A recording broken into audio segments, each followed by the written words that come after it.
Hola, continuando con nuestra unidad 1, finalmente hablaremos de demografía.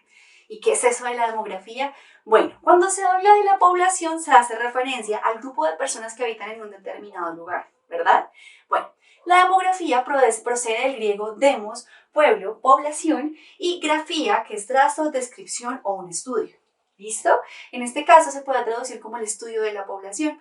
La geografía de la población es la parte de la geografía humana que estudia toda esa dinámica demográfica de las comunidades, ¿listo? La cual se determina a través de análisis de natalidad, de mortalidad y toda la distribución de la población. Bien, entonces, además de esto, también hablamos del crecimiento poblacional, la composición de todos los grupos étnicos y las familias lingüísticas, la religión, el poblamiento y la relación de todos los pueblos con los espacios que ocupan en esta disciplina. ¿Listo? Bien, esta disciplina, como les comentaba, ha sido la demografía, que se define como una ciencia, cuyo objeto es el estudio de las poblaciones humanas y el análisis de dicha dimensión, la estructura, la evolución y las características generales, desde el punto de vista, digamos que cuantitativo. ¿Listo?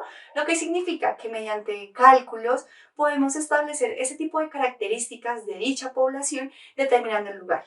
¿Listo? Y predecir el comportamiento, digamos que a un corto o un largo plazo. Bien, ahora, quiero contarte que actualmente el 50% de la población mundial es urbana. Interesante, ¿no? En América Latina ese porcentaje se eleva a un 70%. Es más, 2 de cada 3 latinoamericanos vivimos en la ciudad.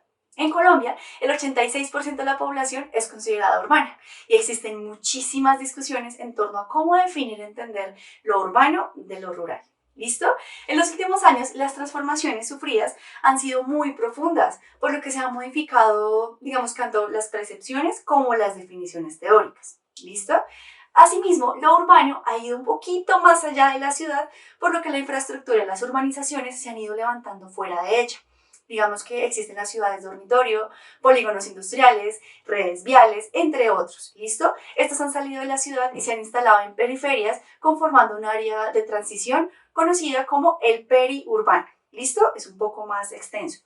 Muchos países experimentan la conformación de grandes regiones urbanas, productos de fenómenos conocidos como una expansión urbana o la conurbanización. Bien, en este video se pretende entregarte los elementos totalmente esenciales para que puedas comprender y establecer las propias opiniones sobre esta forma de vivir que cada sociedad local ha elegido. ¿Listo?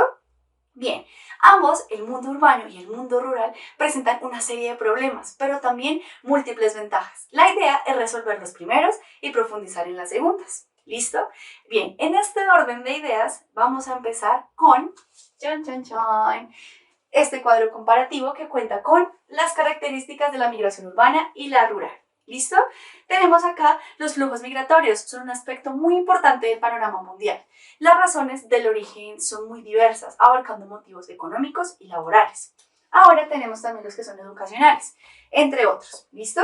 Ahora hablamos de los flujos migratorios. Esta migración corresponde a los fenómenos históricos, geográficos que se vienen desarrollando desde hace muchísimos siglos, de manera tal que en los últimos 100 años la población ha trasladado del mundo rural al urbano.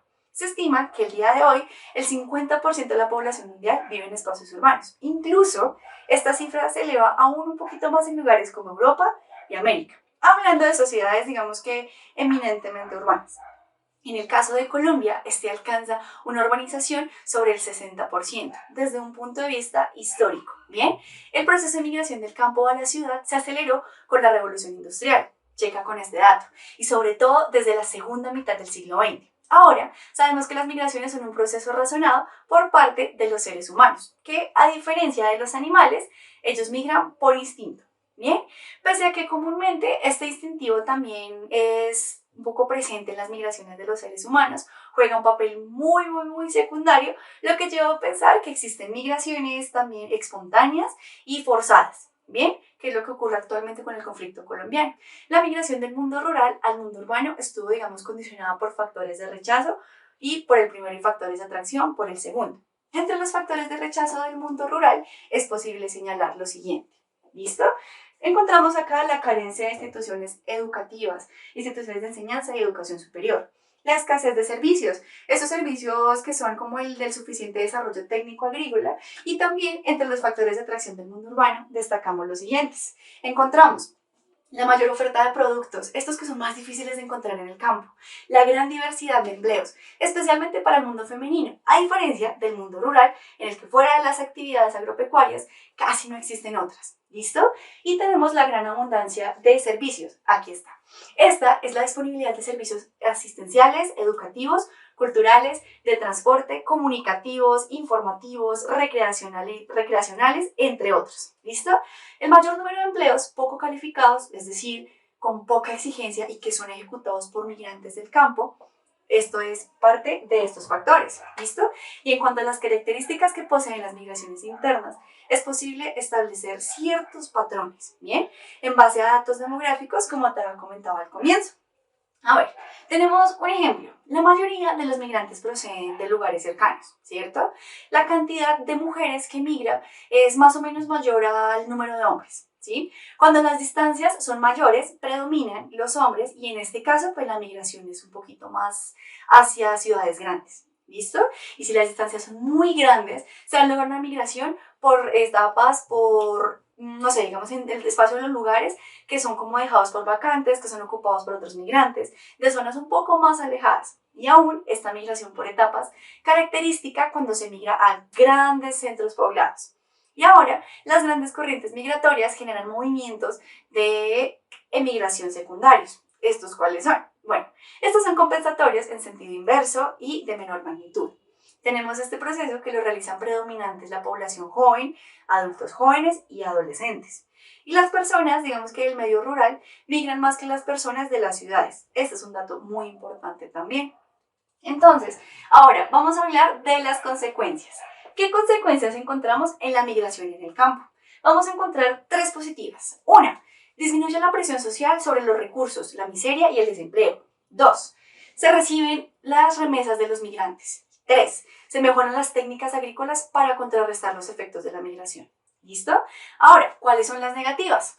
Tenemos el empobrecimiento demográfico tremendo, el desequilibrio de población por grupos de edad y sexo y finalmente el encarecimiento de los costos de servicios, digamos que al ser menos personas, pues son un poco más costosos. Ahora vamos con las consecuencias de la migración en la ciudad. Empezamos con las tres positivas. Uno, la mayor vitalidad de la población al ser migrantes jóvenes. Aportes de capital por la venta de propiedades de campesinos que migran a la ciudad. Esto es para montar pequeñas fábricas, empresas e emprendimientos. Y tres, se abaratan los costos de mercado laboral por las remuneraciones más bajas para los campesinos. Eso suena muy bien. Ahora vamos con las negativas. Estas son las competencias del trabajo entre ambos mundos, ¿listo? Luego seguimos con, en un primer momento, cuando disminuye el nivel de la vida de la población urbana. Y finalmente, el déficit de habitacional y el aumento de la marginalidad en el mundo. Entonces, a modo de resumen de esto, quiero que entiendas de qué se trata la demografía y ahora vamos con otro concepto.